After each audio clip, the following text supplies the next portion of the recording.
Jordan, how you doing? great to see you, buddy. See you. Mike, doing, welcome to Key West. thanks for having me. Yeah, you guys, did you get any sleep? A little bit. You know, here we only take best care of our celebrities. And why are you laughing? Great accommodations. It's okay if you sleep in an 18-wheeler, isn't it? I mean, you're in Key West. We're not complaining. Yeah, you guys don't seem to be high maintenance, it seems. No, we could have slept in the bow of the boat. So yeah, it seems a leather couch on the 18-wheeler is fine for us. How many times have you slept in the bow of the boat? None on this one, but on our other boat, yeah, anytime. You know, I was going to say, one of those late nights of working away. Is there anything you guys want to start off with as far as people who you've come in contact with so far? And then we can probably go into the story. Like, how did you even get the boat? Well, we're actually, every once in a while, Still Crazy has been a part of our life, whether we had a boat or not, for as long as we can remember. You know, when we grew up, we had pictures on the wall, my grandfather's office. We had T-shirts, little T-shirts. All their old school racing T-shirts, we still have them. When you know, we got pictures of Mike when he was 1 and I was 3, riding on the bow of the '38 Cougar Cat through the Sarasota Parade the year before they died. You know, and so it's always been a part of our lives, and now it's just, you know, we own something, a piece of our own history, you know. But, you know, I mean, it's hard to put into words what it means to us. You know, Still Crazy became this more than just the boat. Yeah, more. Right. It was a way of life to us. It was just going after more, I guess. Yeah, I think you would say living life to your fullest. You know, to the fullest, and getting out of it what you want. You know, I think Mike and Dick, they were doing what they loved. You know, it was dangerous, sure, but they died doing what they loved, going after their passion, and so that's kind of what Still Crazy meant for us. So every once in a while, you know, I would go on the internet, and Mike would go on the internet, and I'd just type in Mike Poppa or Still Crazy, and just see what came up, if there was any new information, and, you know, pictures, any kind of anything, you know. And Kelly, Mike's sister, went on the internet, what was it, back in, was it 06?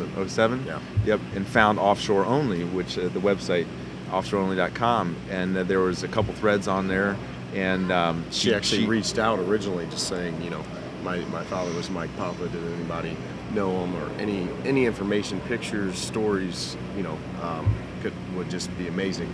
And a lot of people just through that website, I mean, that's when we first started seeing the sense of the community and the family you talked about, because a lot of people started reaching out and telling us just amazing things about my dad. Yes, yeah, they had no idea, right? Yeah. You're like, oh my God, my dad was. You know, we're just reading these things, and you know, it could be a few sentences to a couple paragraphs about, you know, times they've spent with him or raced or knew of him, or, you know, but it meant the world to us, and that's so that got the ball started. rolling, Yeah. and you know, got us at least a little bit closer to the powerboat, you know, powerboat nation, basically, the people that are in this industry and love, you know, high performance boating. So then, you know, we basically lurked on that site for 3 or 4 years, you know, I was researching things. We didn't know anything about powerboats, so, you know, all I do is I'll go and I'll research something to death, you know, and so we just trying to find out more and get closer.